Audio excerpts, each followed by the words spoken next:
Hello everyone. आज हम बात करेंगे स्पर्म की स्ट्रक्चर के बारे में। ठीक है, तो सबसे पहले स्पर्म की स्ट्रक्चर को देखने से पहले हम इसमें बात करते हैं कि स्पर्म का जो होता है डिवाइडेशन कितने पार्ट्स में किया जा सकता है स्ट्रक्चर के बेस पे। तो सबसे पहला पोर्शन कौन सा है? उसका हेड रीजन, दूसरा है नेक पोर्शन, फिर मिडिल पीस एंड टेल। तो अगर स्पर्म की स्ट्रक्चर को हमें देखना है तो उसको चार पार्ट में डिवाइड किया जा सकता है: हेड, नेक, मिडिल पीस और टेल। अब ये ओवरऑल स्ट्रक्चर है एक सिंगल स्पर्म की। ठीक है, अब सबसे पहले अगर हम बात करते हैं हेड रीजन की। हेड रीजन में हमको ये कैप लाइक स्ट्रक्चर देखने को मिल रही है। ठीक है, तो कैप लाइक स्ट्रक्चर जो है प्रोक्सिमल एंड, स्पर्म का जो प्रोक्सिमल एंड है कैप लाइक स्ट्रक्चर फॉर्म कर रहा है। और ये कैप लाइक स्ट्रक्चर है क्या? एक्रोसोम। ठीक है, इस एक्रोसोम में जो होता है इसका डेरिवेशन किससे होता है, ये किससे डेराइव होती है? ये होती है डेराइव हमारी गोल्जी बॉडी से। ठीक है, और ये जो एक्रोसोम स्ट्रक्चर होती है इसमें कुछ एंजाइम्स प्रेजेंट होते हैं, और वो सारे एंजाइम्स इसमें प्रेजेंट होते हैं जो नॉर्मल फर्टिलाइजेशन के लिए रिक्वायर्ड होते हैं। तो अगर जैसे क्वेश्चन पूछता है कि फर्टिलाइजेशन के लिए रिक्वायर्ड एंजाइम्स स्पर्म के किस पोर्शन में होते हैं, तो हेड रीजन में, एक्रोसोम में। ठीक है, अब बात करते हैं नेक पोर्शन की। अब ये जो स्ट्रक्चर हमको देखने को मिल रहा है इतना, तो ये नेक पोर्शन है। ये तो पॉइंटेड स्ट्रक्चर हमको देखने को मिल रही है नेक रीजन में, ये है सेंट्रियोल। ठीक है, सेंट्रियोल की बात करते हैं अगर, तो ये ऊपर वाला स्ट्रक्चर जो है, ऊपर वाला पॉइंट, इसको बोलते हैं प्रोक्सिमल सेंट्रियोल। ठीक है, और लोअर वाला स्ट्रक्चर जो है लोअर सेंट्रियोल, इसको क्या बोल रहे हैं हम? Distal centriole. अब जो ये डिस्टल सेंट्रियोल है, ये देखो पॉइंटेड, इस डिस्टल सेंट्रियोल का एक्सटेंशन जो हो रहा है, देखो ये डिस्टल सेंट्रियोल है, इसका एक्सटेंशन किस में हो रहा है? Axial filament. डिस्टल सेंट्रियोल का एक्सटेंशन किस में हो रहा है? Axial filament. और स्पर्म की मोटिलिटी के लिए रिस्पॉन्सिबल होता है ये हमारा एक्सियल फिलामेंट। एक्सियल फिलामेंट का अगर एक्सटेंशन पूछता है तो किससे हो रहा है? डिस्टल सेंट्रियोल से। ठीक है, अब बात करते हैं हम मिडिल पीस की। सबसे इंपॉर्टेंट क्वेश्चन यहां से आता है मिडिल पीस से। माइटोकॉन्ड्रियल अरेंजमेंट देखने को मिलता है स्पेशल टाइप का, स्पाइरल अरेंजमेंट।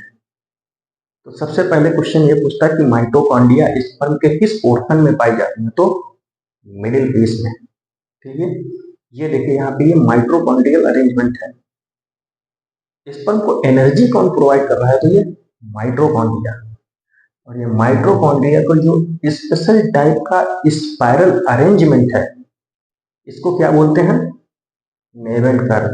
ठीक है, ये इंपॉर्टेंट है। Spiral arrangement of mitochondria in the middle portion of the sperm, क्या बोलेंगे? Navel curve. ठीक है, फंक्शन क्या होगा? Energy provide. अब बात करते हैं टेल रीजन। टेल रीजन में मिडिल पोर्शन हमने बताया था ना, डिस्टल सेंट्रियोल का एक्सटेंशन हो रहा है किसमें? एक्सियल फिलामेंट में। स्पर्म की मोटिलिटी के लिए रिस्पॉन्सिबल है। अब देखो ओवरऑल जो स्पर्म है प्लाज्मा मेम्ब्रेन से कवर होगा। ठीक है, अब इसमें टेल रीजन में प्लाज्मा मेम्ब्रेन का एक्सटेंशन किसमें हो रहा है? फाइब्रस शीथ में। तो टेल रीजन में फाइब्रस शीथ है, किसका एक्सटेंशन है? प्लाज्मा मेम्ब्रेन का। क्लियर? ये हो गई हमारी स्पर्म की स्ट्रक्चर। अब बात करते हैं हम सीमेन के बारे में। सीमेन, सीमेन जनरली होता क्या है? प्रीवियस लेक्चर में हमने बात किया था समाइनल प्लाज्मा ग्लैंड्स का एक्सक्रीशन जो होता है समाइनल प्लाज्मा, और सेमाइनल प्लाज्मा में अगर स्पर्म ऐड हो जाता है तो उसे क्या बोलेंगे हम? सीमेन। ठीक है, तो समाइनल प्लाज्मा प्लस स्पर्म, सीमेन। और इस सीमेन पर इजेकुलेशन में सीमेन होता कितना, अमाउंट कितना होगा, तो 2.5 से 5 ml पर इजेकुलेशन। अब बात करते हैं उसमें स्पर्म का नंबर कितना होगा, पर इजैकुलेशन में स्पर्म का नंबर कितना होगा, तो 200 से 300 मिलियन, 200 से 300 मिलियन स्पर्म होंगे पर इजैकुलेशन में।